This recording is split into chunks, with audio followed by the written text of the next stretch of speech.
small other things, but basically that is the role of the CJ. Thank you very much, Honorable Judge. Please tell the Commission and the Kenyans who you are, Judge, in terms of you as a person, in terms of yourself as a judge, and also in terms of yourself as a leader. Those three parameters, please explain to the Commission whom you are. Yes, thank you very much. My name is Martha Koome. I'm a judge in the Court of Appeal. I'm ending the criminal division at the moment. I have 33 years of experience, and a significant portion of those years have been served in public. I was admitted in the bar, having completed my degree in law in 1986, proceeded to the Kenya School of Law and graduated and was admitted in the bar. I subsequently did a master's degree in 2010. I have also done other professional courses to enhance my skill. I have practiced law for 15 years and before I became a judge. And my practice of law was in wide range of areas of law. I did not just practice law also to earn money. I was actively involved in public interest matters that solidified into constitutional review and law reform. I was a council member in the Law Society. The former Chief Justice, Dr. Willy Mutunga, was my chairperson, and we participated in the clamor for the review of the Constitution of Kenya 2010, participating all the way from Kamukonji, Ufungamano, and I was a delegate at the Bomas of Kenya. I'm proud to be associated with the 2010 Constitution. I was chairperson of FINDA, and in FINDA we spearheaded law reform that has led to a raft of reforms that now protect family. I was invited while at FINDA to join the expanded legal sector reform committee that was led by the judiciary. Justice Omoro was our chairperson. We had all the stakeholders in the administration of justice.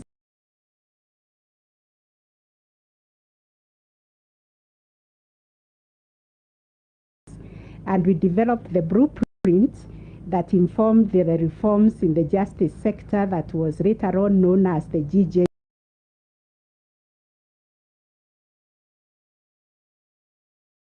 laws. In fact, while at the GJ laws,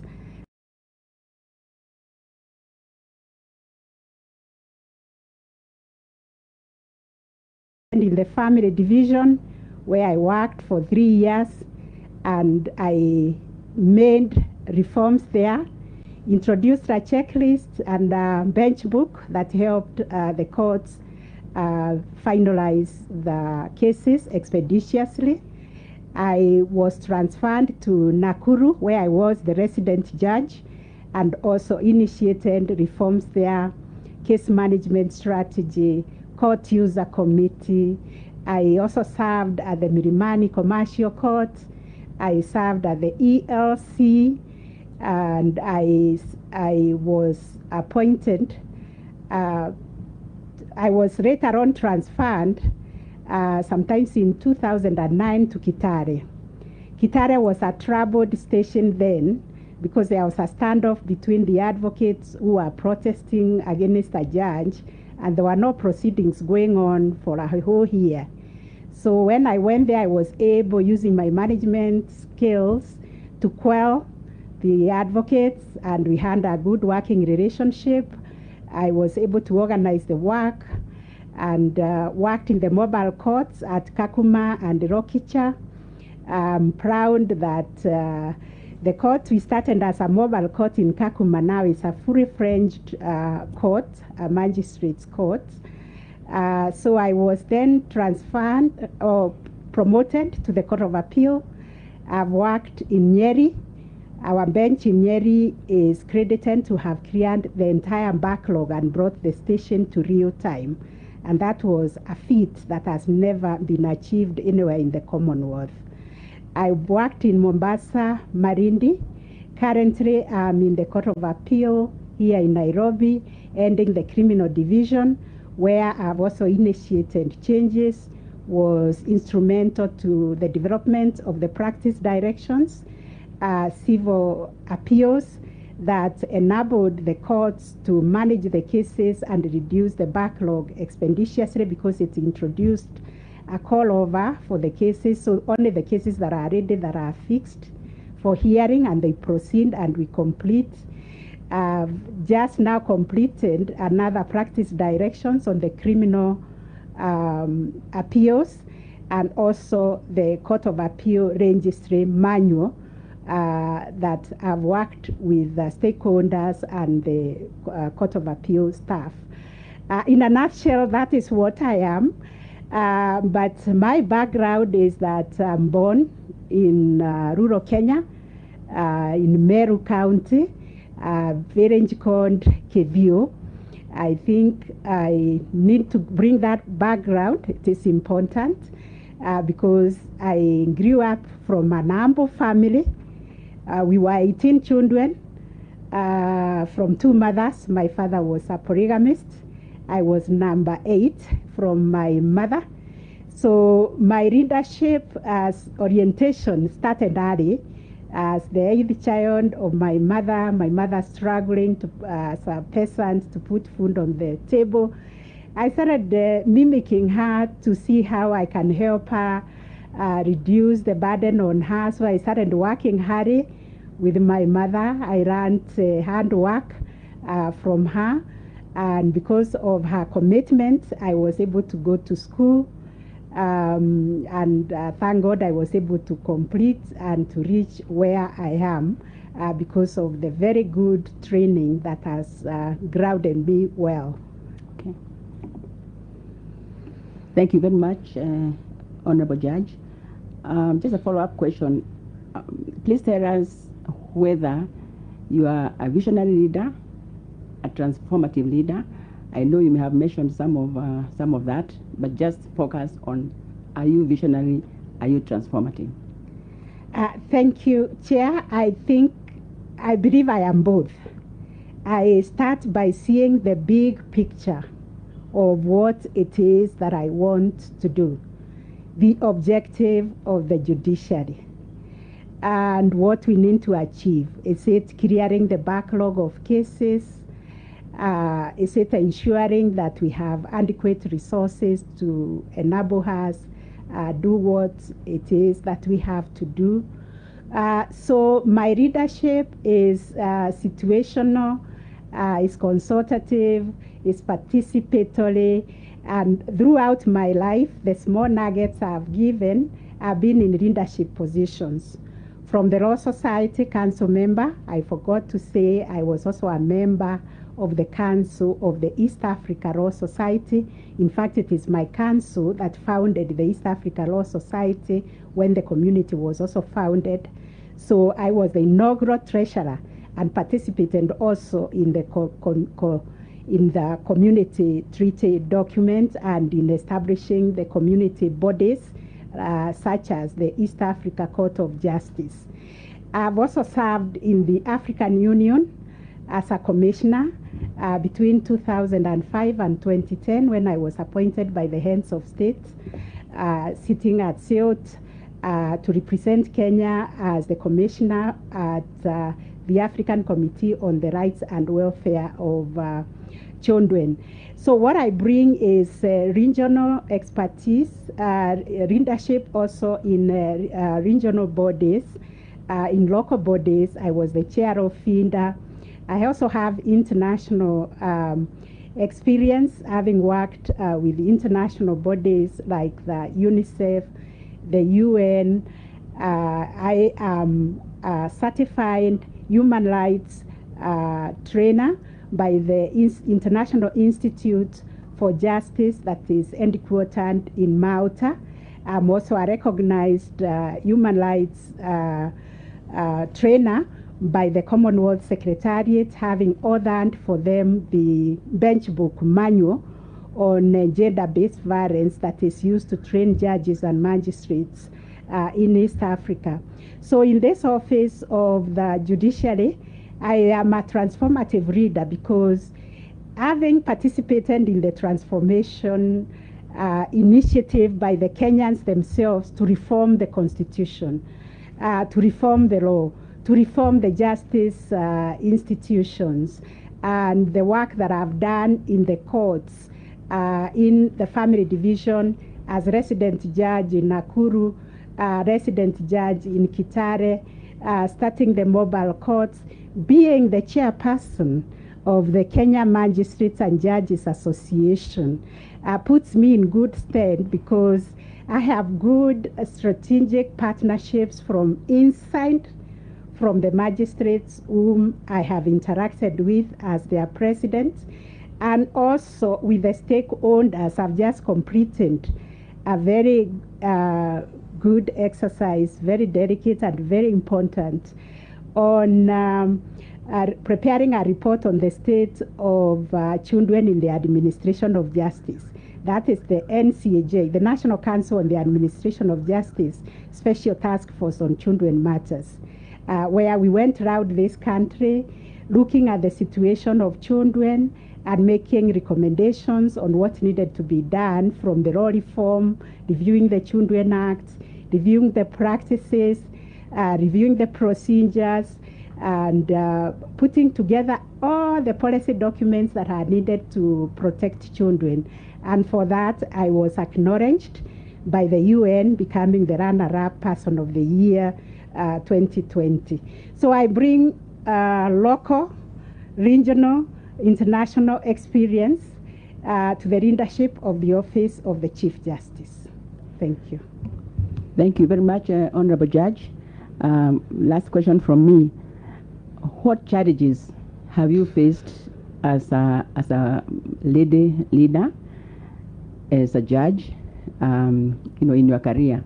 And the second part of that question, Honorable Judge, is if you become the first woman Chief Justice in Kenya, what challenges do you expect to face, and how are you going to go about mitigating those challenges? Thank you.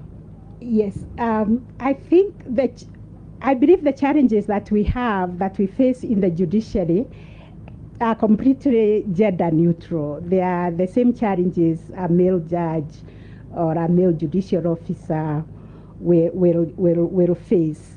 But it will be historical for this commission to nominate a woman for the office of the Chief Justice, because it has never happened before. Leadership also is generally it's gender neutral. It doesn't require a man or a woman. None of the attributes of being a woman or being a man would do anything in the office of the Chief Justice. It is the leadership skills. It is skills that will deal with the challenges that we face in the judiciary. Leadership, to me, simply put, is like driving a car.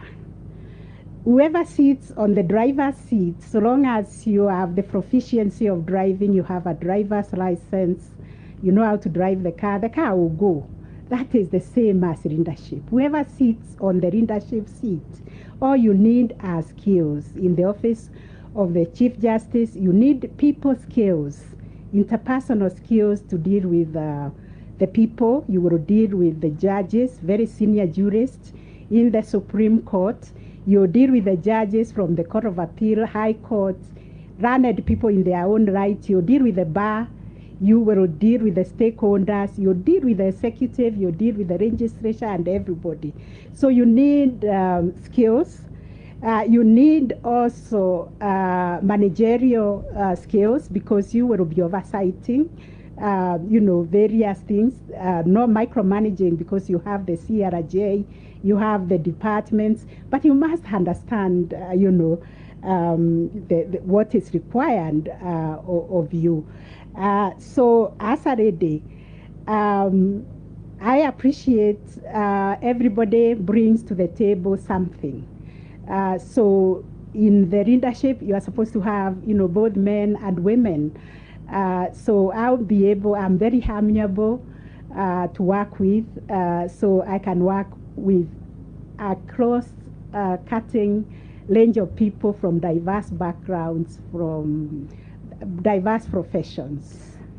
But Your Honor, you must have come across some challenges, maybe not necessarily as a lady judge, but generally in your career. I'm so interested to hear some of the challenges that you have faced, Yes. how you have gone about them, and also what challenges you expect to face. Yes. If you become the Chief Justice. Yes, the particular challenges I faced them as a judge. I just discussed the challenges I faced when I went to Kitale. It was a court that was not operating for a whole year. So when they had a judge has come, so I had like 1,000 people appear in court one day. So what I did was to look at the portfolio of the cases that were there. I saw the prison was beaming. So I did revision of the sentences, and I was able to reduce the population of the prison by reducing the sentences.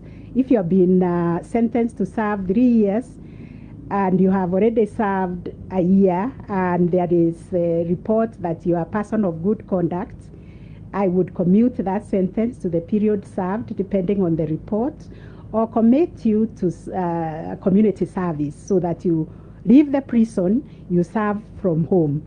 Then I looked at the other portfolios. Succession matters were so many because no grants were being used, and families who come to for succession matters, for the letters of administration are really hurting. They have lost a loved one, they are stranded. They need the grant so that they can move their lives forward. So what I did was to just sit there for 2 weeks and just completed like 1,000 grants that were clogging the system. And then employing the pre-bargaining in murder cases, because there were very many murder cases that were pending. Pre-bargaining is a system that is around in the law. When I read the files, I saw the ones which were really not murder per se, but were like manslaughters, but people have been charged with murder. So I was able to reduce the backlog of cases, and by the time I left after 1 year, the station was completely normal, up to date, working.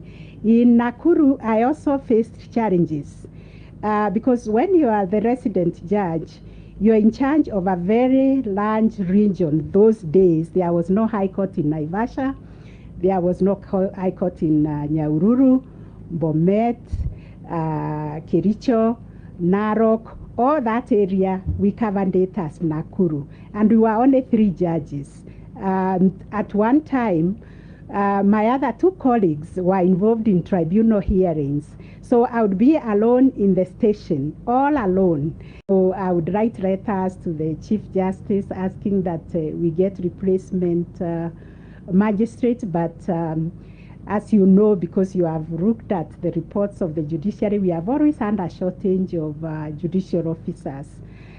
So the next time the advocates came, I told them, look, I don't hire magistrates. If I did hire, I would have hired actually 5, not even 1. So you go to Nairobi and seek an appointment from the office of the registrar to see the CJ. And that's what they did. They came, they saw the CJ. And that same week, by the end of the week, I had letters posting 2 magistrates in Nakuru. So there are many challenges on the backlog of cases. Is the major one because it affects Kenyans, and Kenyans want their cases to be heard expeditiously. Thank you. Honorable Judge, we all have people that have helped us shape who you are as a professional, as a person. Who is your role model? Who is this person, or who are these people who have shaped you to be where you are today? Thank you. I think I mentioned my mother. who had nothing, just tilling the land, but continuously playing for us, the girls, because we were 18, and we were, from my mother, we were 9, 5 girls, 4 boys. I was very close to my mother. So I learned handwork from her, prayerful. She was so prayerful. She would pray for us, kneel down until our knees really showed the marks for prayers. And she would wish that we went to school and that we were empowered so that we were not like her. So she is first and foremost my role model. Then my sister, who had beaten the odds in 1973, also graduated as a teacher. Graduation was celebrated in the village as the first one. And I told myself as a little girl then, I am going to graduate. How? I didn't know. But I kept my eyes focused on graduating. Later on, I've come to know other people like Professor Rea Marango, whom I've looked up because I also got married early. I was a young mother trying to balance a career, trying to balance my family. And I looked up at Professor Rea Marango, how she was also able to balance family life, career, and becoming the top, the first professor in East Africa. And also my friend, Dr. Jennifer Area. Those are women I looked up to. They were closer to me. But later on, I've seen other women judges from all over who have inspired me in a big way. Thank you very much, Honorable Judge. And I will now request Commissioner DCJ to ask you questions. Thank you, my lady. You have been an insider for how long? 18 years, my lady acting Chief Justice. 18 years, and most of the time you've been judge, you've been presiding judge. Resident is where we began. Yeah. Please tell us what you perceive to be, or what you do know to be, the administrative and judicial challenges in the judiciary right now that my lady will make a priority to fix. Yes. Thank you very much, my lady acting Chief Justice, for that question. The administrative challenges are many. I'll begin with the human resource register asset.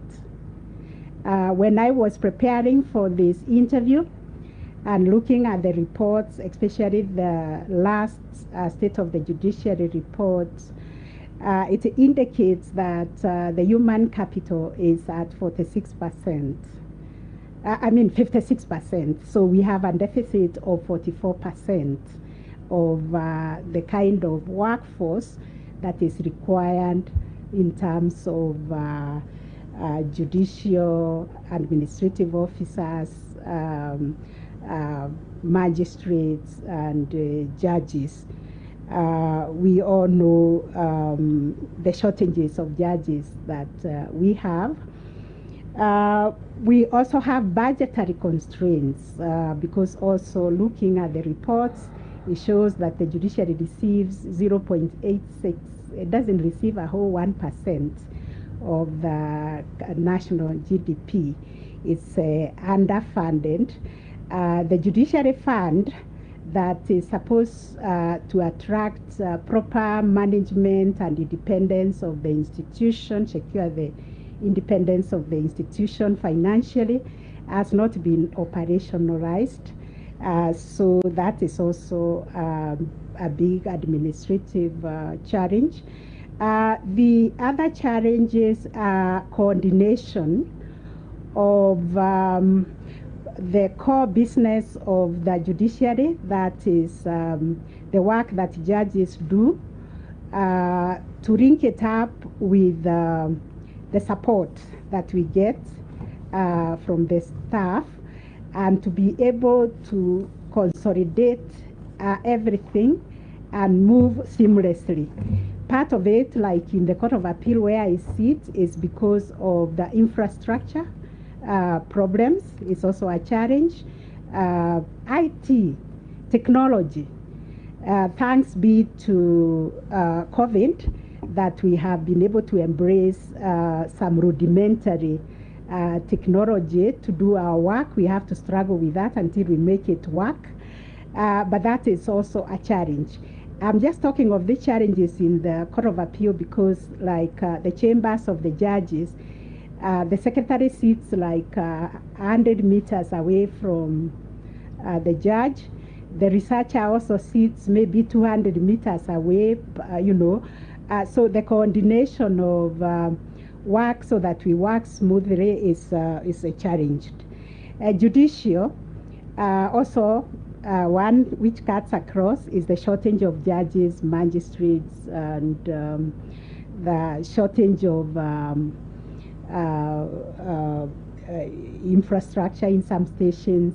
There are some stations that do not have, judges. As we sit here, the Court of Appeal is not sitting in Nyeri or Mombasa. So those are challenges. And also, judiciously, the way we deal with the public and interface with the public, I think there is also a challenge communicating effectively, especially the judicial side with the public, for them to know how we decide our cases, what is judicial independence, so what is judicial interdependence. So we have a few things to iron out there. Thank you. Please, my lady, give us your solutions. Solutions. Beginning with the admin, I think the solution is to get the judiciary fund operationalized. I know the act or the bill to operationalize it is either in Parliament, in the floor of Parliament. So the solution here is to fast track it, and once it's operationalized, we can attract funding. The judiciary has always been supported by donors. We can get the government funding. The 17 billion that I heard was given to the judiciary. If it is put in the judiciary fund, and then we get other support from partners, it is put in the fund. Judiciary also collects revenue. I don't know whether it can also be put in the fund, but my view is that if it is put, then judiciary will never lack money to complete projects, because there are so many projects that are also stored, because even if we get this 17 billion, it is dispersed in tranches and in periodically. So sometimes it's delayed, and once you delay contractors, then you end up paying more. You end up losing value for money. So institutionalize, operationalize the judiciary fund, and then put in audits so that you get value for money. Because once you are able to account for what you receive and account perfectly and show the deliverables, you'll always attract money. Deliverables will always attract money. So have a system that monitors value for money. And then for the judicial challenges, we just have to get judges in the office. There are 41 judges who are pending appointment by the executive. we have to negotiate for them to take their positions. Like the Court of Appeal is running on almost less than half the regiment. So it's absolutely necessary that judges get appointed. When it comes to communication with the public, because really the public want to know why their cases are delayed, we must have a very good communication system. And I looked at the SJT, the Sustaining Judiciary Transformation strategy that I really recognize my lady, the Honorable Acting CJ, drove that process. It's a very good document. It has provision for SMSing so that Kenyans can SMS and find out where their case is. So, you know, there are things to complete the implementation in that strategy. I believe it's under review because it is 2017 to 2021. It's under review, and I think once it's reviewed, then we will be able to correct all the issues there that have not been implemented and begin another process of implementing the new strategy. Thank you, my lady. Would my lady know the position? Being an insider, would my lady know where we are at with the Judiciary Fund? That is the one I was not able to establish. I thought it's in Parliament. We actually have the law itself. It's up. But let's go to the next point, which is this. The judiciary is a big institution present in the 47 counties. And we have that funding of 17 billion per annum. And my lady says that the fines we collect ought to remain with us. Would my lady tell us how that would be done, and go further and say what is the position on tax collection and that kind of revenue collection in the Republic, and whether or what my lady's position is on the economy, on the country's economy, and how that is to be dealt with. Yes, thank you. I think the solution of whether we can use the revenue collected by the judiciary to put it in our fund is a decision that will involve the entire government because it touches on the whole framework, the whole configuration of how we collect taxes. But in my mind, thinking about how judiciary can be independent financially, I was looking at like the mortgage fund. We got a seed money to give loans to judiciary staff and judges to buy houses or build a house. Once we got that seed money, it was put in a fund, and then we borrow from there, and then we keep paying at a reasonable interest rate. That fund is almost up and going on its own because every month people are paying in. Then there are a cohort of applicants who are borrowing, and they are borrowing from that fund.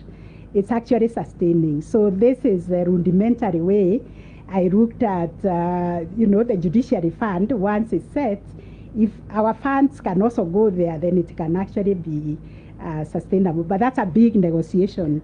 I understand. Yes, and a big discussion, big discussion there. Yeah. On whether all the monies can be deposited to the fund at a go, and whether in fact that is possible. Let's go to another point.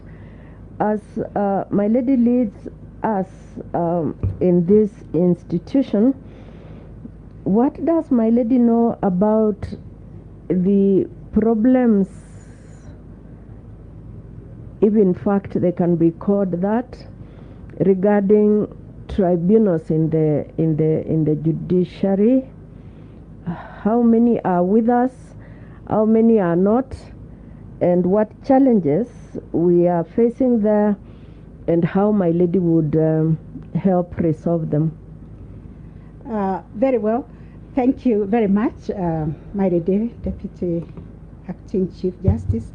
There are very many tribunals. I don't think I can be able to say on top of my end how many they are.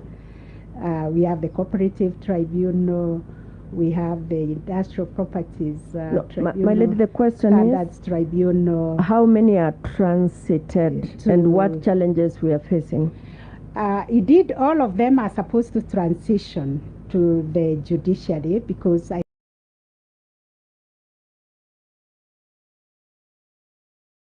think we also have a judgment of the court that has stated that tribunal members and the staff are judiciary staff.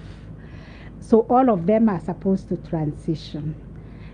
So it is the usual business or push and pull, because you are talking of removing power of appointment, power of learning the tribunal from a ministry.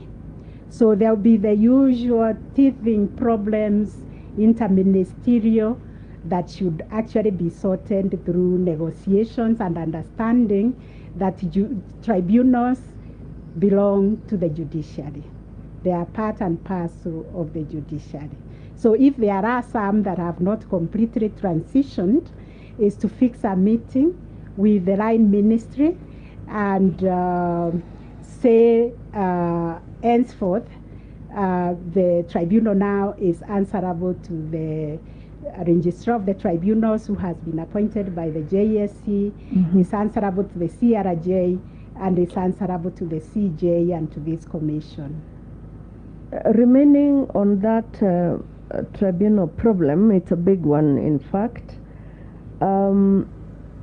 The responsibility over the tribunals, is it the Chief Justices? Is it the JSC's problem? Whose problem is it? Who should be concerned about getting the tribunals transited? And by the way, what is the role played by the tribunals in the justice system? Tribunals support the justice system. It's the alternative remedy that is provided for in most of the key areas of the economy. Tribunals are provided so that they are the first stop shop for somebody seeking a remedy. Say the tax tribunal. If you have a dispute with the KERA, then the first call will be the tribunal, because they are specialized and that is all that they do. The case will be determined expeditiously, and that is the principle behind all the tribunals. They are supposed to deal, the environmental tribunal is supposed to deal with environmental issues before now an appeal can be made according to the way it is provided for in the law, before they can go to the High Court, or if it is a tribunal set on disciplinary of a judge, before I think they can go to the Supreme Courts. So it is the first call where the problems are sieved, and it's a very important forum. So I'll look at a tribunal the way I'll look at a court and say a magistrate is answerable to the registrar of their court, and then the case will go on to the chief registrar, and then it will go to the CJ. If it's a case in a court station where there is a resident judge, it will be the magistrate, the chief magistrate, and then the resident judge, and then it will come all the way, the channels that we use. Now, when we are talking about the tribunal, the chairman of the tribunal will be answerable, will be discussing whatever administrative issues he has with the registrar of the tribunals. And I believe every tribunal will have a deputy registrar as well. And then those problems will be escalated to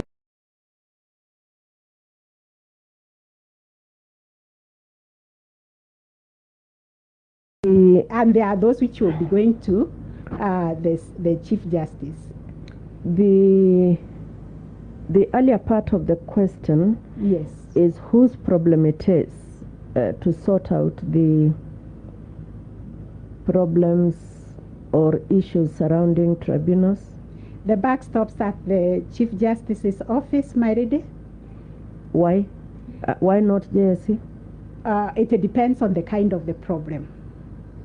Mm-hmm. If it is a judicial problem on the decision-making issues, jurisdictions, issues, judicial, it is the Chief Justice.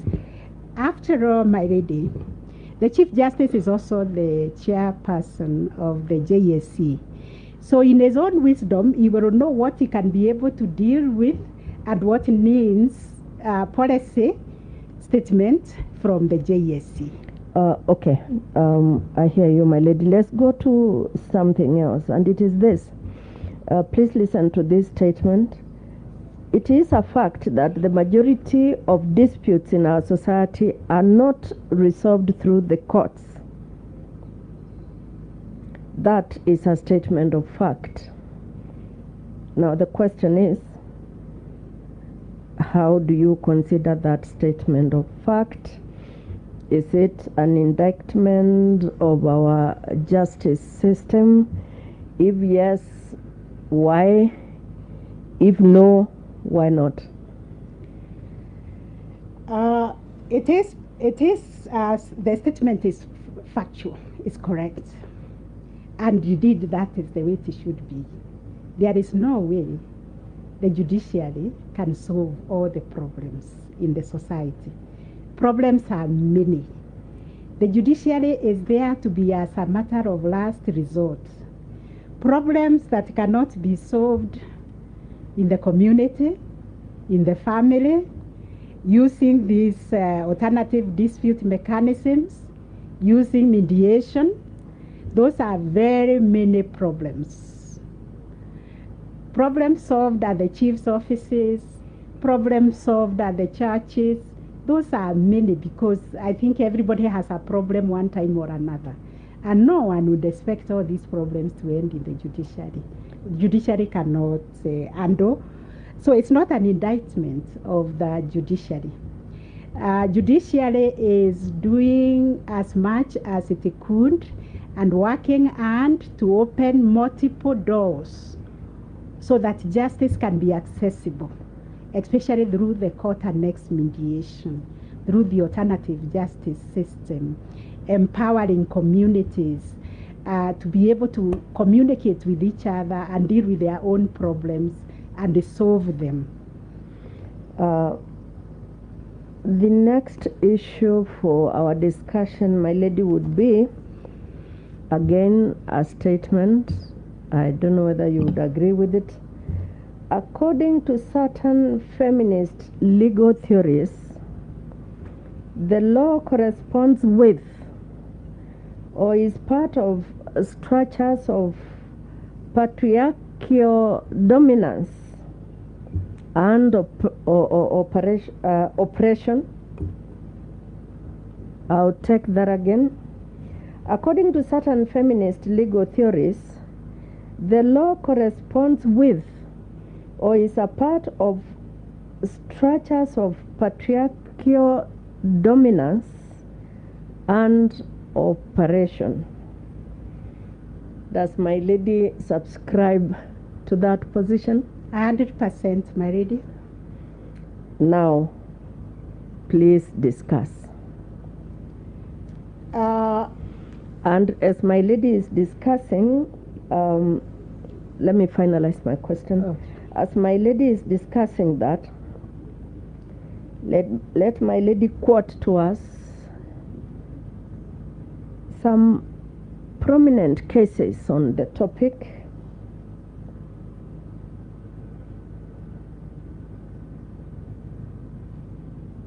And the last part of that question will come after we have heard the first part of the answer, my lady.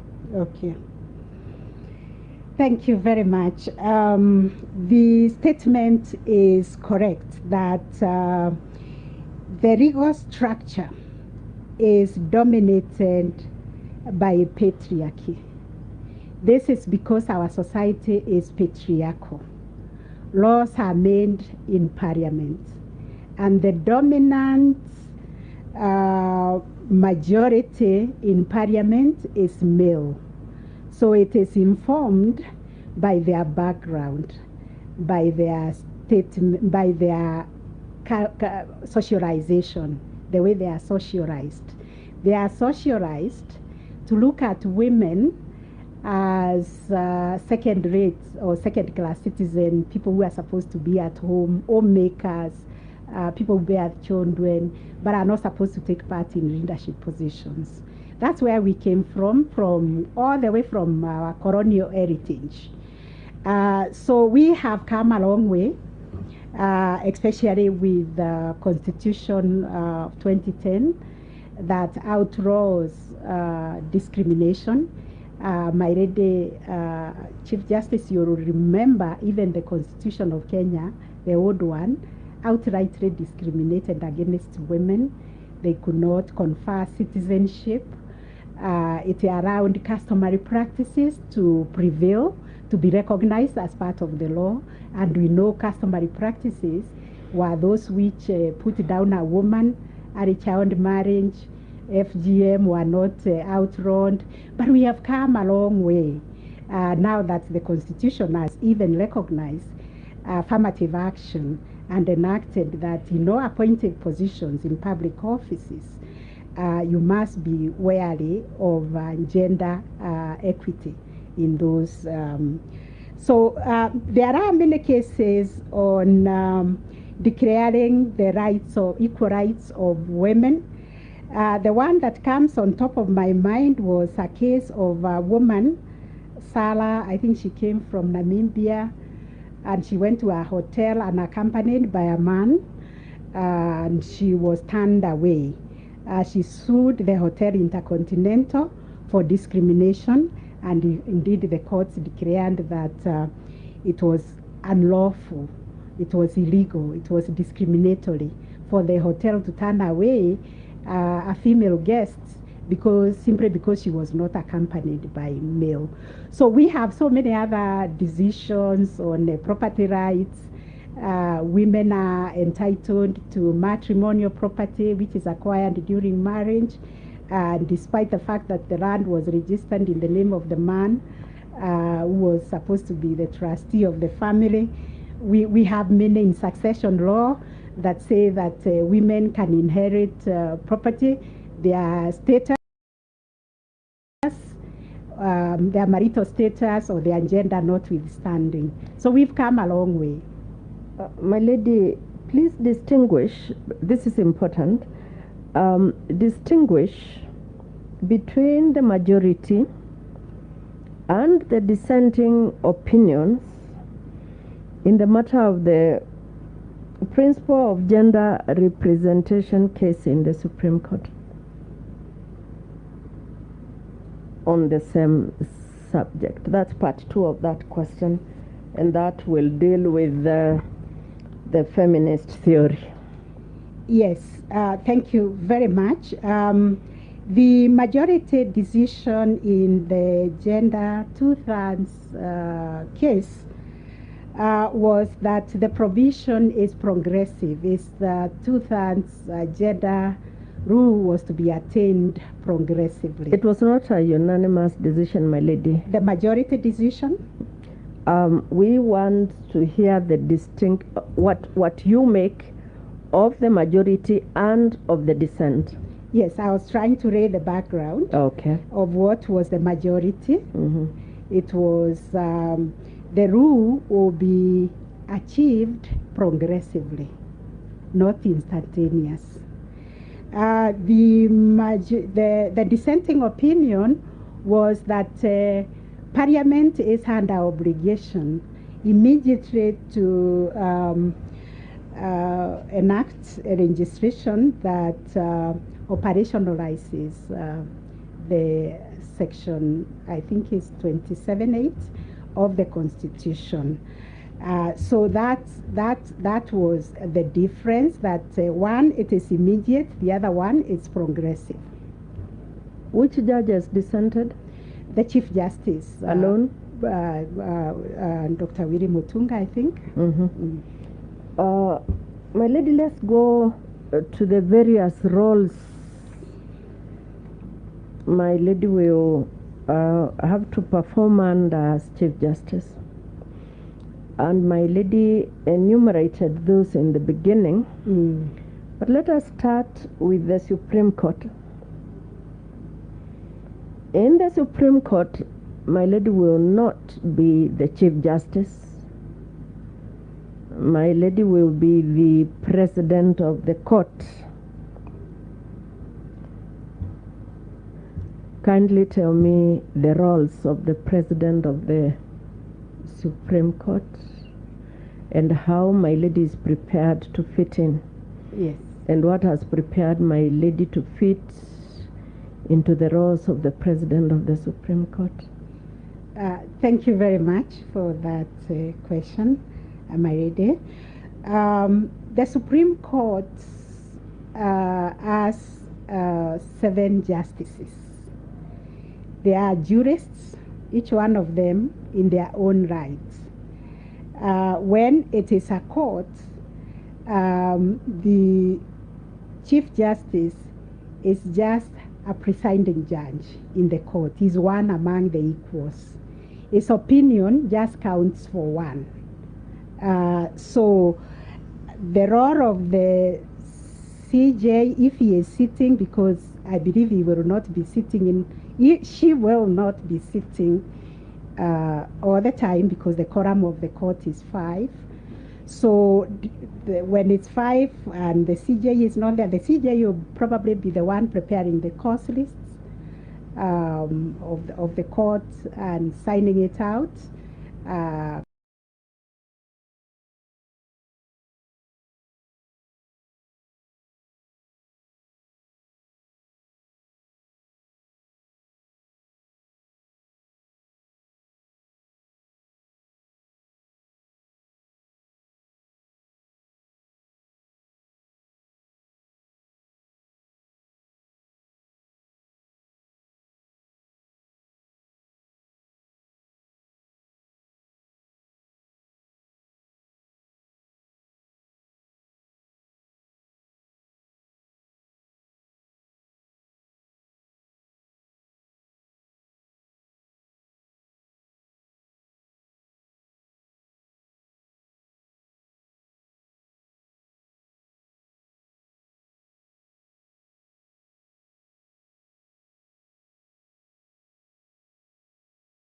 Comprising or constituting the benches.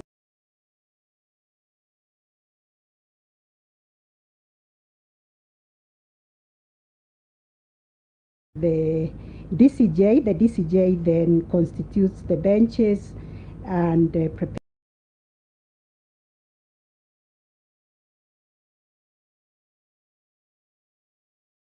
who presides. So if the CJ is not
the court, the deputy seats. Maybe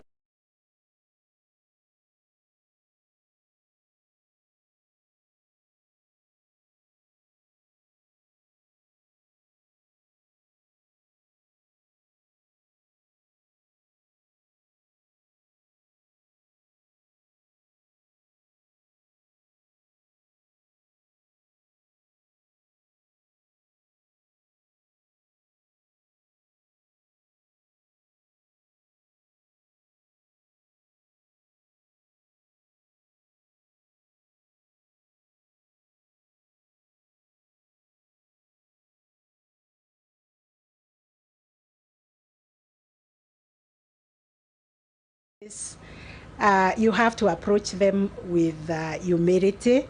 So it is important for you to be a team, to work together as a team.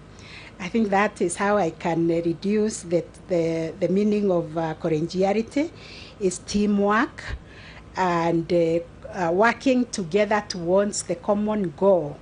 The common objective of the Supreme Court is to promote and protect the Constitution. So all of you to understand that important objective of the Supreme Court.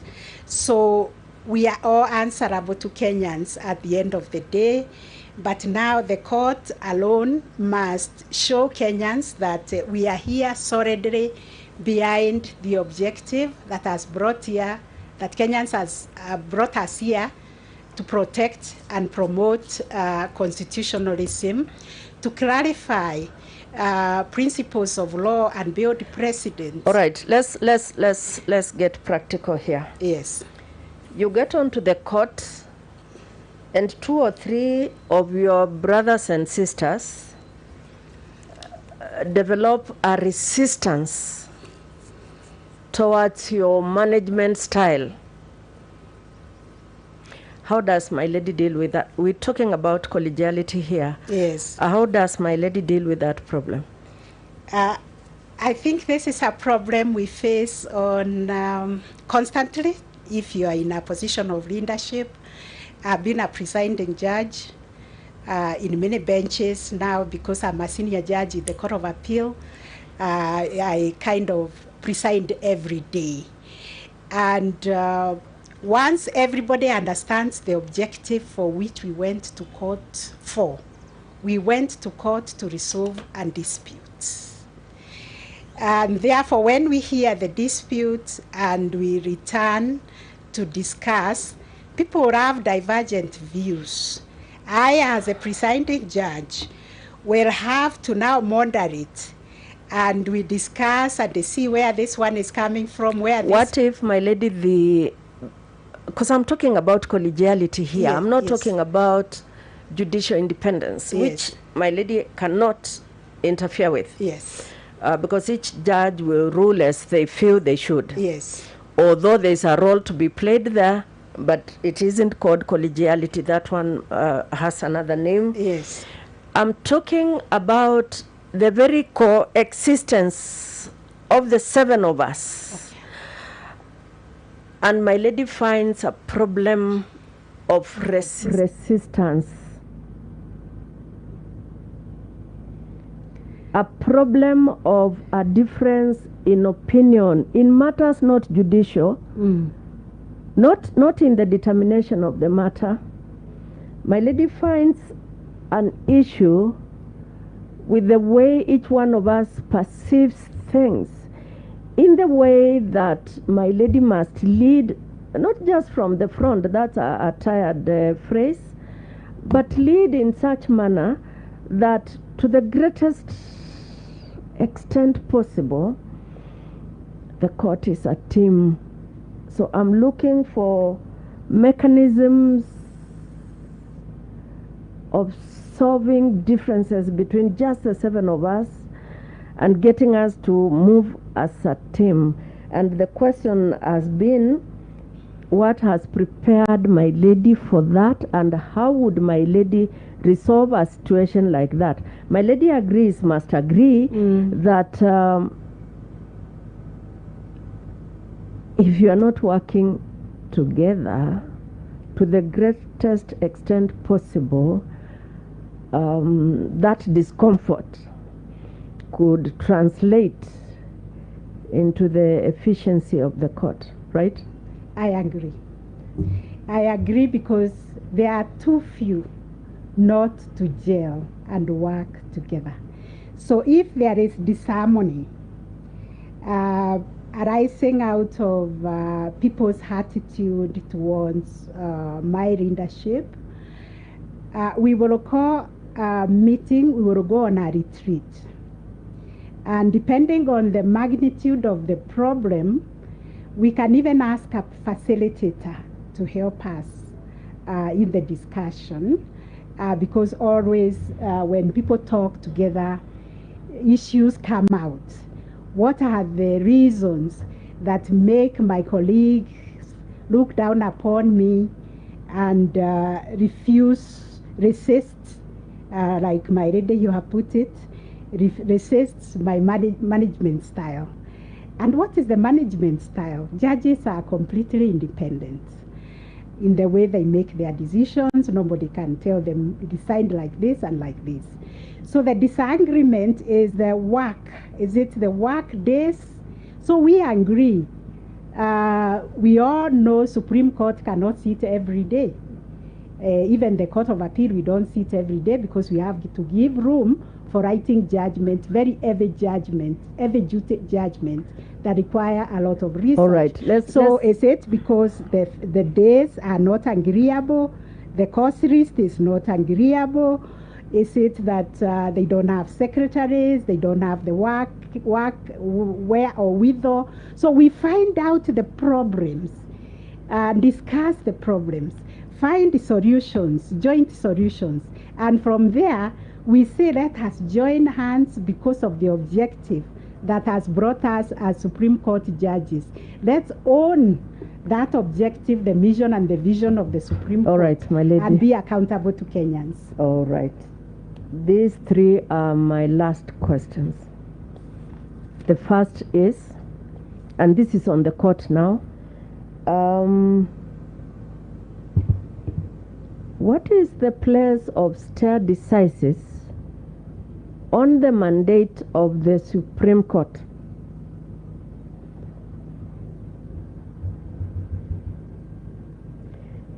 The second one, what is my lady's position on a dissenting judgment? And the third question will be, my lady,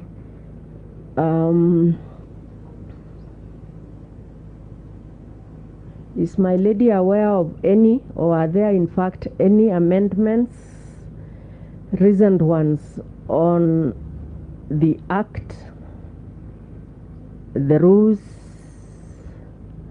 And if my lady is aware of those, what would those be? And I wish you well, my lady. Just give us those short answers to the three questions. Yes, indeed, they are very short because stare decisis, so the principle of precedent, is one that is founded in the Constitution. I think the article that creates the Supreme Court provides that the decisions if my lady didn't read the Constitution now? Okay, I just wanted to get that particular article. No, just give us the import. Yes, the stare decisis the principle of precedence, and it has been constitutionalized under our Constitution that judgments, decisions of the Supreme Court bind the other courts below. So the decision of the Supreme Court will be binding on all the other superior courts and even the subordinate court. That is the principle. And on the court? On the court cannot be bowed forever because circumstances change, socioeconomics change, things are always shifting. So the court can always depart from its own judgment because this is the apex court. You can't stick to a position that has become redundant because the society has progressed and things have changed. So they have a leeway to depart from their own judgments. My position about dissenting judgments, these are very powerful tools in the development of the law. When a judge feels strongly that this is my view of the matter, and let me put my thoughts on the paper. Sometimes that dissenting judgment has actually become strong because of the circumstances. It is sometimes very futuristic, because the judge who writes a dissent is seeing to the future. And whereas these others, we always celebrate a dissenting judgment because it opens up the space, allows people to express themselves. Amendments on the rules and the Supreme Court Acts, I'm sorry, I have to look out to that at the Kenya Law Reports. Thank you. No, we have the amendments here. We already have them gazetted and everything. They are available right here. Okay. I wish you well, my sister. Thank you very much. Thank you very much, Honorable Judge. I will now request Commissioner Judge Majaja. Oh, sorry, Commissioner Judge Wasame. Ask questions. Thank you, Professor. Judge, let's start with Article 45.3. Parties to a marriage and the equality of rights. Does marriage per se give one of the opposite parties propriety rights, and why?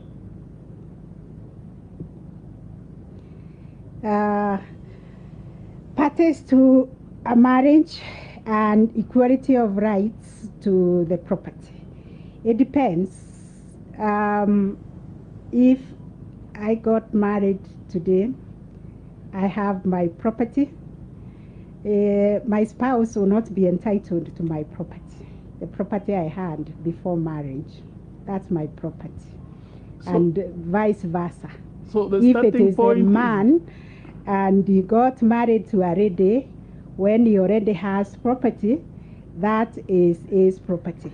So but when the lady comes into the marriage, let's say it's a house, and they develop it further, and put developments, they live in it for many years, she of course acquires, occupational rights. Yes. So per se, marriage does not entitle one of the parties propriety rights. It's not a propriety relationship. No, not in the instance. But once you live in it and you create other relationships and other rights within it, then those rights can be claimed. Okay. But as you're entering, on the entry point, it doesn't. Okay, my Lord, tell us 3 problems you will solve in the Supreme Court.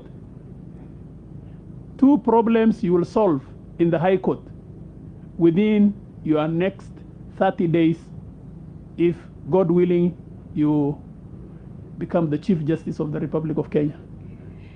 Thank you, my Lord Justice Wasame. That is at all wonder, because I haven't even known what problems are there in the Supreme Court for me to say I will solve them in 30 days. 30 days, I think, is a very short time for one to carry out an evaluation of the existing institution and, identify a problem and begin the process of solving.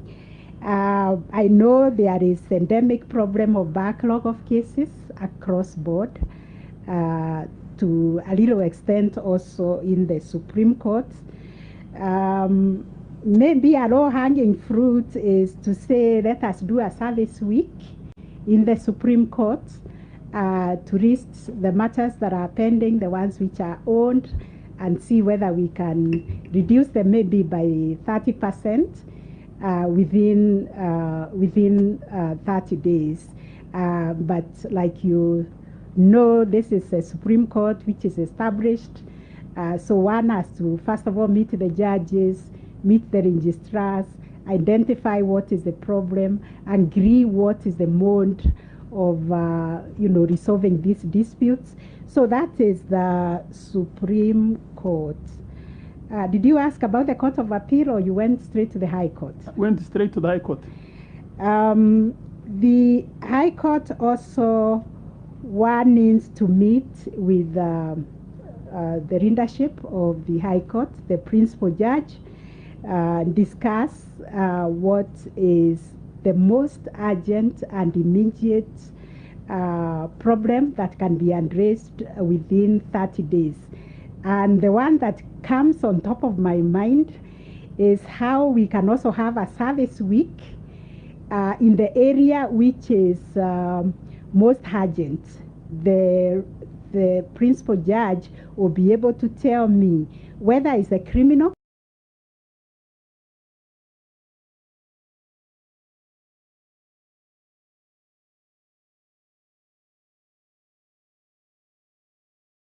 that the criminal division is really and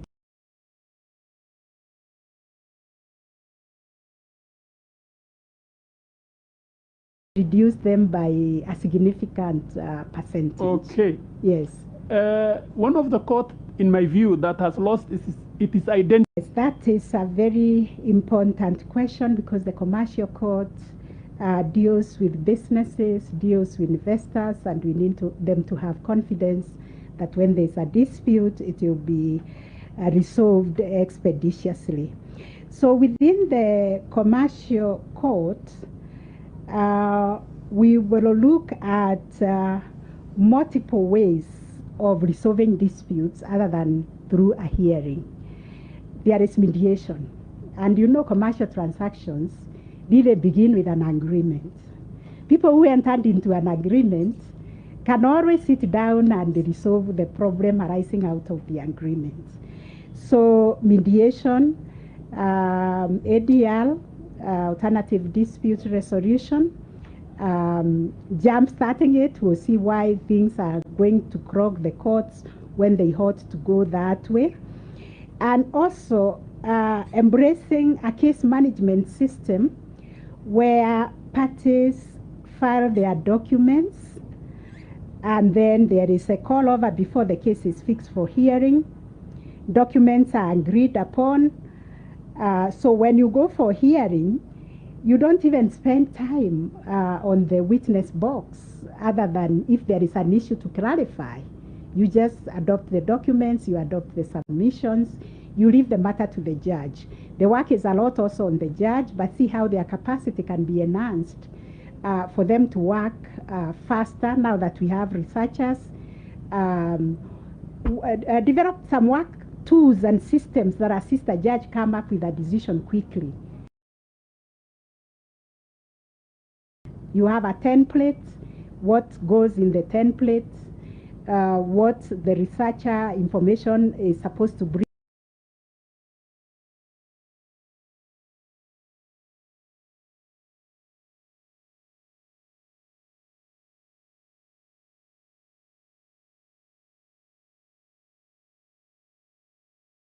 Those are things we will have to discuss with the principal judge, and the judge is working there to see how they can unclog the system, but mostly using the other multi-door approaches. Okay, what about the manpower of that court? Because I know you worked there and I worked there during Gisheru's time. If you are not delivering, you could not be in that court even for 6 months. Is there, how will you deal with the manpower to ensure that court satisfies the intentions why it was created in particular? Yes, I agree, my Lord, that there could be a shortage of judges there, just like there's a shortage of judges across board. But even looking back at when we worked there, we were not very many judges, but I think we were able to bring the backlog of cases to, I think the oldest case would have been like 3 years when we worked at Milimani. So which is still a long time because I read the judiciary transformation, the sustaining judiciary transformation strategy and the reports. The backlog should be a year. So, but this approach of case management, I don't know whether it's completely internalized and operationalized at the Milimani Commercial Court. So these are discussions to have with that court to see where is the cog, where is the hindrance. Why aren't we discussing this? Because every judge should also have their own docket. Like, for instance, when I went to Nakuru, there were so many cases. So we counted all the cases and divided them among the 3 judges. And subsequently, when a case was being filed, a new one, it was number 1, court number 1, number 2, court number 2, 3. 1, 2, 3. So all of us had equal number of cases. So if one judge is not performing, that will come out in the performance management, measurements, and also in your daily returns. So then you can do peer review on this one who is not performing. Say, look, you are bringing us backwards. Please pull up your socks. You ought to have finished 12 cases in a week. You're not finishing that. So, these are management, operational issues of how to effectively run a division. Okay. The position I take is that currently the judges or the judicial staff are well resourced in terms of money, salary, and everything. Unlike during Gisheru's time, we have legal researchers in the High Court, Court of Appeal, and in the Supreme Court. We were very few then. We were around 42. And there's a lot of backlog. What is the problem, and how do you intend to solve? Yes, this is a problem across board.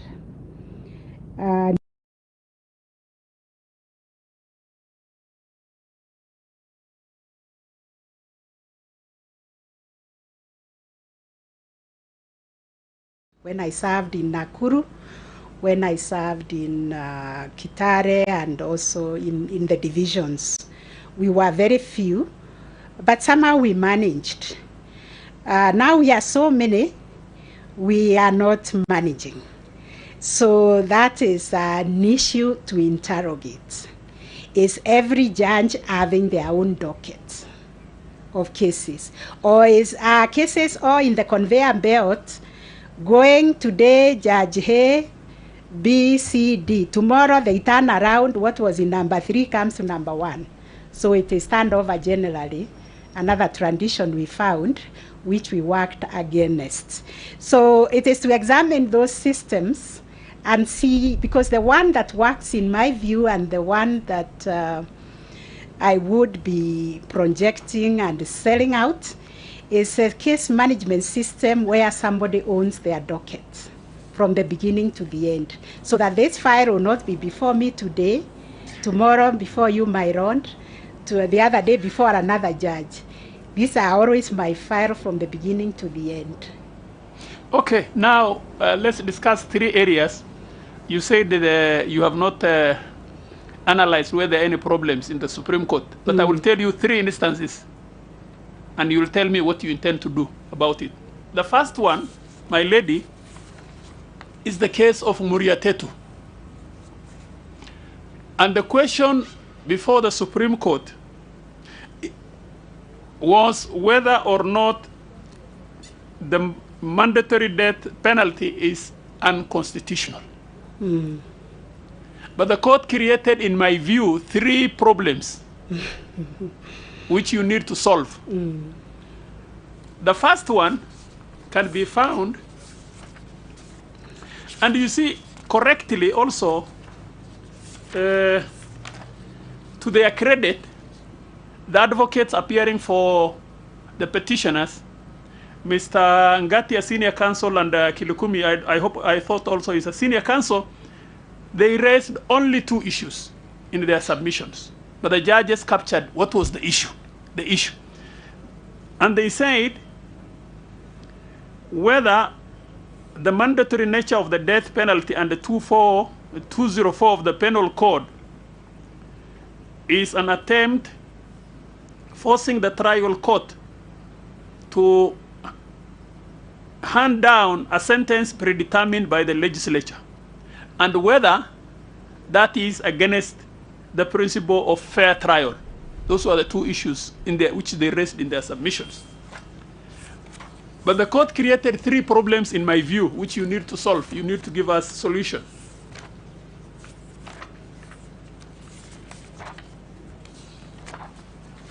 And the first one, they dealt with the issue of life sentence.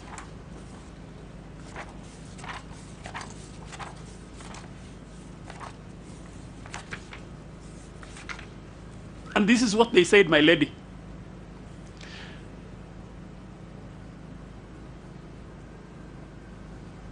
We acknowledge that Kenya and internationally sentence should not only be used for the purpose of retribution.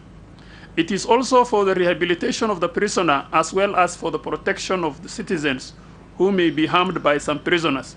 We find the comparative jurisprudence with regard to interdeterminate sentence is compelling. We find a life sentence should not necessarily mean the natural life of the prisoner. That is one of the first issues which they have created. And they said it could mean a certain minimum or maximum time to be set by the relevant judicial officer along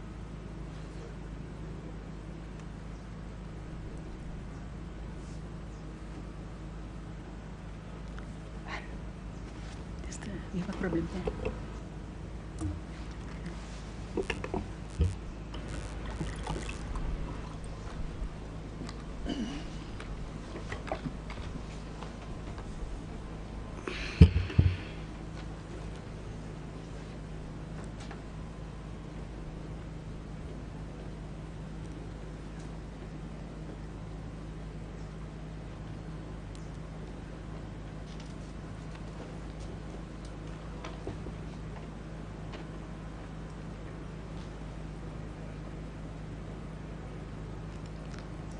Just 1 minute, we solve the problem of the microphone for the judge.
If this is working, maybe Judge Osaba, you could kindly come and ask from here. Sorry about that.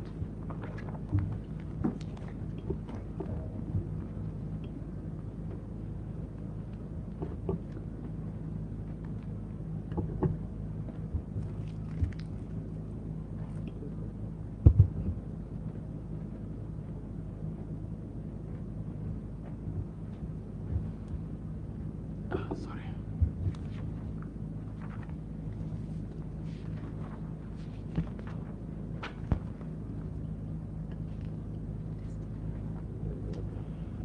Sorry, Judge. And as I was reading, Judge, they said it could also mean a certain minimum or maximum time to be set by the relevant judicial officer along established parameters of criminal responsibility. retribution, rehabilitation, and recidivism. That is also the second problem which they have created, which was not part of the issues that was set for determination. In essence, they were saying in this judgment, life sentence does not mean life sentence. It can be interfered with by a judicial officer. And lastly, the third problem which I see is this. The Attorney General, the Director of Public Prosecution, and other relevant agencies shall prepare a detailed professional review in the context of this judgment and order made with a view to setting up a framework to deal with sentence rehearing cases similar to that of the prisoners herein. The Attorney General is hereby granted 12 months from the date of the judgment to give a progress report to this court on the same. And then again, they say, we direct that this judgment be placed before the speakers of the National Assembly and the Senate, the Attorney General, the Kenya Law Reform Commission, attended with a signal with utmost urgency for any necessary amendment, formulation, enactment of the statute law to give effect to this judgment on the mandatory nature of the death sentence and the parameters which ought to constitute the imprisonment. Those are three problems which is awaiting your resolution. How do you intend to solve them? Yes, thank you, Myron. Thankfully, I've written an essay on the Muratetu case, and it's part of my sample writing that I shared with the Honorable Commission, which shows that I'm acutely aware of, I would call operational problems that arose from that decision that affect the criminal justice system, and they need to be fixed. The judgment was profound. It was groundbreaking. In one pronouncement, that sentencing is judicial authority to determine the proportionate sentence is the discretion of the magistrate.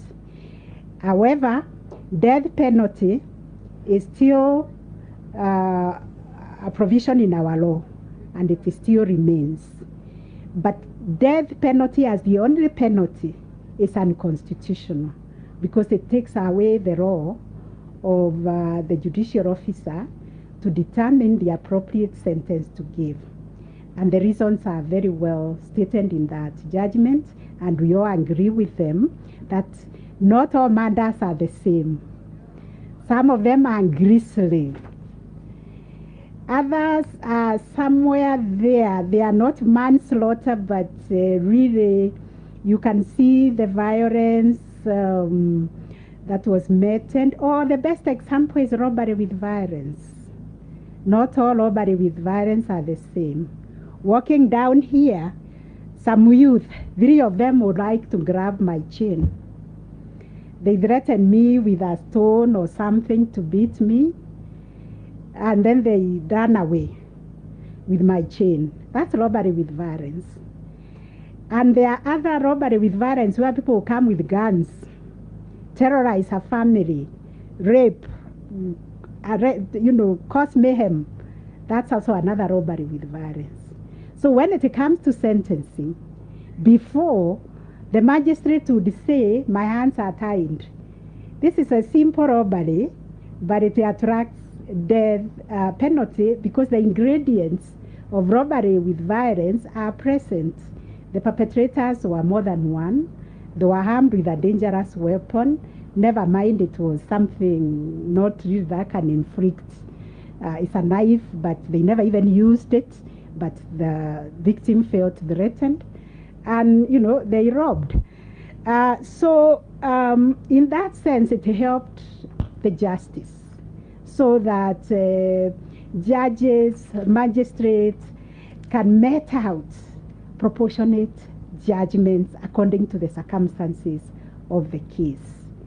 Now, that judgment opened a Pandora's box by saying all those people who are sentenced to death apply for review, and also directed the Honorable Attorney General to come up with a policy and eventually the Speaker to amend the laws. This is our country. These are our problems. We have to solve them when they occur.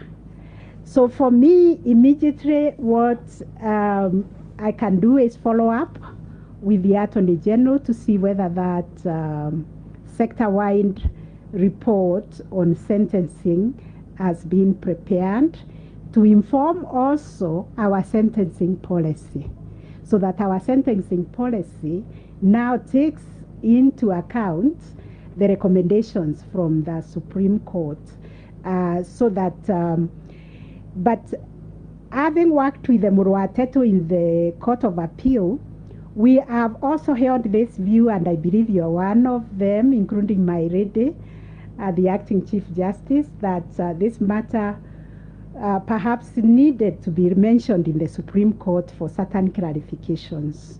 For instance, you mentioned a life sentence. What is life sentence? Is it 20 years? Is it 15 years?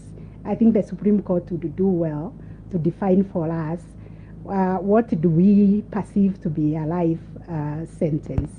I think in the Court of Appeal, the trend is anything 20 years is a life sentence. But we need a coherent, coordinated approach to sentencing, and that is actually what is contained in my paper, which I prepared following a request from the President of the Court of Appeal. We had a whole week dealing with the matters where accused persons were sentenced to death, and they found the appeals in the Court of Appeal, and then they have gone to the magistrate court where they were tried, and they have seen revision, and their sentences have been revised. When that sentence was already affirmed by the High Court, and and there is a pending appeal in the Court of Appeal. So we go to do appeals, they are called, and we were told they were released. You know, that looks like a backdoor release, because once the sentence was affirmed by the High Court, there is no way you can go back to the magistrate court. So there is a lot of instability in the criminal justice system. So when I'm Chief Justice, we can look at the Murwateto case again and call parties to mention and discuss those issues and see whether clarification can be given, because this is the apex court that should give directions to the other courts. And then the law reform, of course, should be involved, the AG and the public stakeholders, because this is a matter on criminal justice. And also we review our sentencing policy. Okay, so you will agree with the school of thought that says the Murwateto has created unpredictable, disruptive, and uncertain interference of courts against its sentences lawfully provided and lawfully imposed. Thank you, my lord, but I don't think I would use that those strong terms, because I have already discussed how helpful it has been in helping the judges to determine a proportionate sentence to give. But there are other problems. It needed to be monitored. This is actually one judgment that needed to be brought for mention again before the Supreme Court within 3 months, so that the problems that were arising out of it, because this was a murder case. This was death penalty as provided for a murder offense. But through parity of reasoning, and you can't stop judges from exercising their minds to compare situations. It has been used for robbery with violence, it's been used for sexual offenses. Really, we are at a bad place in the criminal justice. So, in your, just one of your sentences, you said, sentence a judicial authority and the judge or the magistrate should impose the appropriate sentence. In the circumstances of what the law provides in terms of minimum and maximum sentence, in all our statutes, both in the Sexual Offences Act, both in the Narcotic Act, both in the Anti-Corruption Act, the Mutudo Act, and many acts, they provide for maximum sentences, maximum and minimum sentence. What is your view? Does Murietetu apply to Sexual Offences Act? My Lord, as you know, we sit within the Court of Appeal. We know it has been applied in sexual offences. And there are situations where I've agreed that it comes in handy to determine the proportionate sentence, especially where it's a case where there was no violence, there was consensual sex between the victim, and their age difference is not huge. Let's say the boy is 19, because we don't have a youth justice here in Kenya, and we need a youth justice. You cannot graduate from being a child at 18, and when you're just 19 and 20, you are dealt with strange hammer of the law. We need to nurture our youth. That is a failure of our system in the society. So in these cases where there was no violence, it's a Romeo and Juliet case. The age difference between the victim and the perpetrator is not huge. They were girlfriend, boyfriend.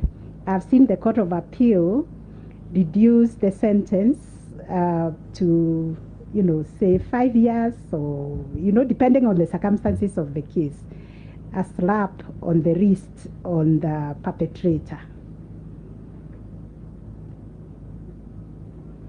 Okay. Now that we are discussing the Murietetu case, I just want to finalize. Do you think the problem is the High Court, Magistrates Court, and the Court of Appeal interpreting the judgment of the Supreme Court? Or is the problem the Supreme Court? Again, 3 years down the line, the Honorable Attorney General, the DPP, and both speakers have done nothing in terms of implementing the judgment. So where do you think is the problem? Thank you, my Lord. I think the problem is all of us, the society, and we have to depart from, I think the Constitution requires us to stick to the values of consultation, participation, negotiations, reaching out. So we need to reach out, because I think the buck stops at us as the court. It's the court that is being projected as the one which is not functioning, or which is not coherent in the way we are doing our things. So we need to take it up. And when I'm Chief Justice, I think the first thing I would do is issue a practice direction on how Murietetu should be applied. And I think, I believe my paper, which I've shared, has some policy recommendations. Thank you, my lady. Mm-hmm. The second issue which I see a problem, which you need to solve, is the debate about substantive and procedural justice. One of the issues which you need to resolve is the issue that has confronted the Court of Appeal and also in the Supreme Court, about where to file the notice of appeal in election matters. And I have a particular case here, the case of Musa Sirma, where the notice of appeal was filed at Kaparnet, where the trial took place. But the judges took the view, the Court of Appeal judges took the view that this was not filed at the appropriate registry. The Supreme Court, addressing its mind, also agreed with us. What is your view on that debate? Mm-hmm. Because I know even us in the Court of Appeal were divided on that issue. Yes, thank you very much. I think the Constitution gives us the command that we should always aim at doing substantive justice as opposed to looking into the procedure. But we all know that the procedure is the one that feeds the substance. And the procedure is the one that brings predictability, because I know if I have this kind of a problem, I will follow this procedure, and then eventually it will lead to substantive justice. And I belong to this school that asked, was the notice of appeal filed? Was it filed timeously? And I would overlook the fact that it was filed in Kabarnet Court as opposed to Nakuru or whichever the High Court that was hearing the petition. So like you say, this is undivided opinion, but since we are reviewing our positions before the next elections, these are matters which will be discussed by judges, and they come up with one common ground on the way to move forward in future, because perhaps it was not a mistake that they found in Cabernet. If that is where the case was heard originally, they probably overlooked the provisions of the law. We always say that ignorance of the law. Comment on the merit of the case, but what you will do as a Chief Justice of the Republic of Kenya, the recent case of the BBI, where the Supreme Court, where the several cases were filed in the High Court and other cases were filed in the Supreme Court, I think by December or November, something like that, and the case was mentioned several times, but lastly there was a ruling delivered by the court on the 16th day of March 2021 saying, let the matters in the High Court be resolved. There is a school of thought that says, since the Supreme Court confirmed that this was a matter of great public importance, the High Court does not have jurisdiction, and it is only the Supreme Court that has jurisdiction, and that it was not right for them to refer the matter or to stay the matter pending the resolution of the High Court matters. What will you do? Because this is the apex court, and it must lead in terms of jurisprudence, and it must lead in terms of issues affecting the country. What will you do if you are the Chief Justice?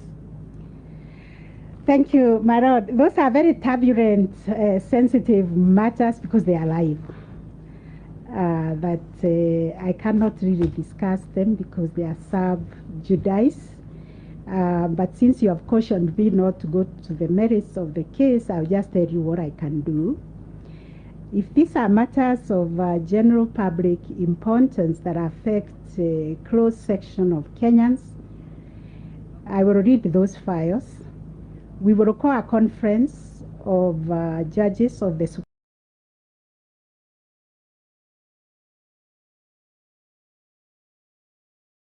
Supreme Court and discuss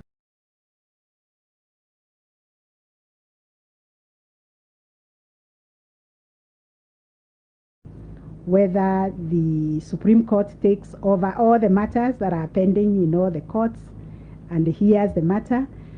That will be, a discussion pending in all the courts and hears the matter.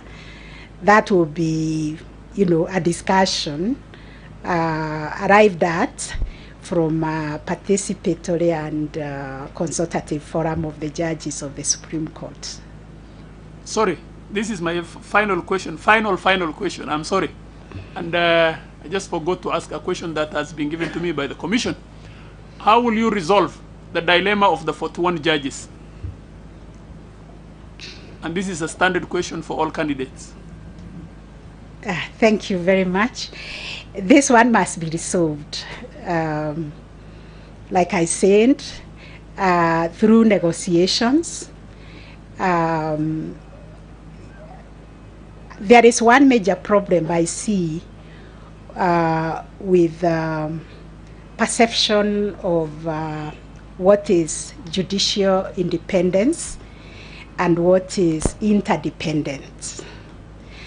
Because we are independent. The judiciary independence is secured in the Constitution.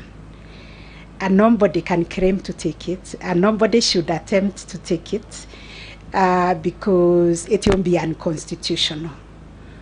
But the judiciary is accountable. They go hand in hand. And the judiciary is interdependent because we all serve Kenyans. The executive serves Kenyans. The legislature serves Kenyans. Therefore, when the right hand doesn't know what the left hand is doing, or is not agreeing with what the left hand is doing, the body, which is now the Kenyans, are suffering because of the standoff. So when I was preparing for this interview, I know of the National Council on the Administration of Justice that brings all the actors together to discuss coordination of the administration of justice. I've also read the Intergovernmental Coordination Act that makes provisions on how the central government relates with the county governments. And there is a whole act of parliament complete with the mechanisms of how to deal with stalemates and standoffs.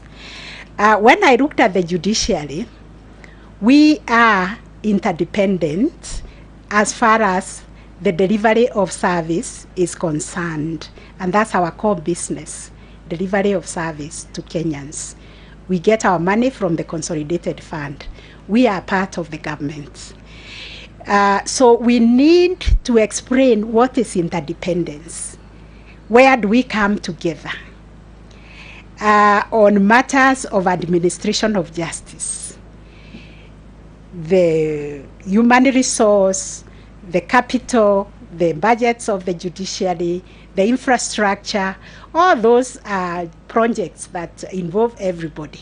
So we need an act of parliament operationalizing the NCAJ, and therein mechanism for resolving any standoffs.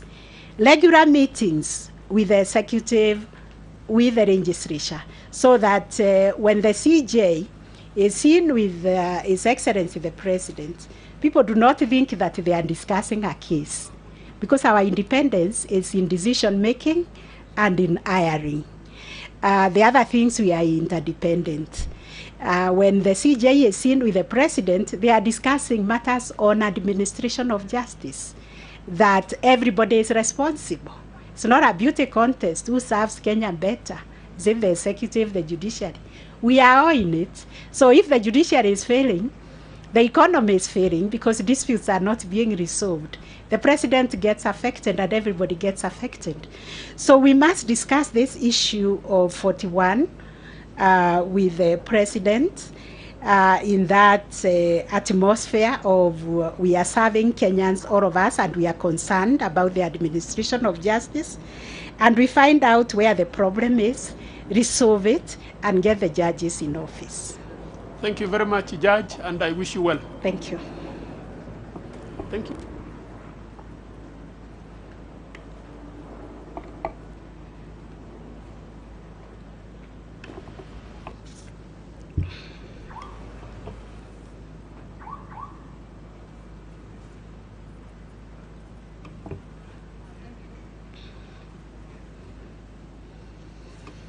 Thank you very much, Judge Koome.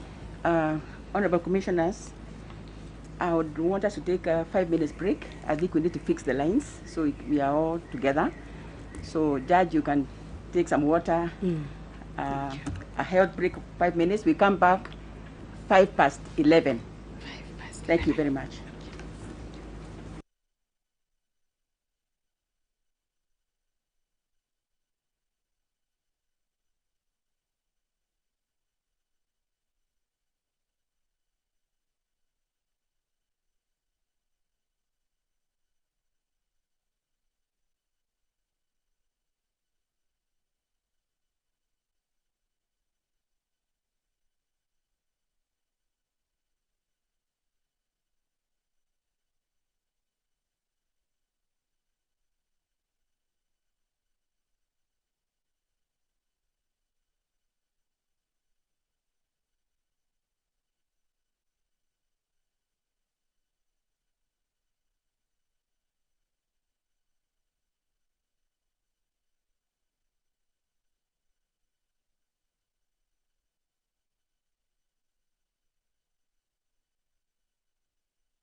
The search for the next Chief Justice. You know that it entered its second day with academician Professor Patricia Mbote finding herself in unfamiliar territory as she was confronted with questions over her integrity.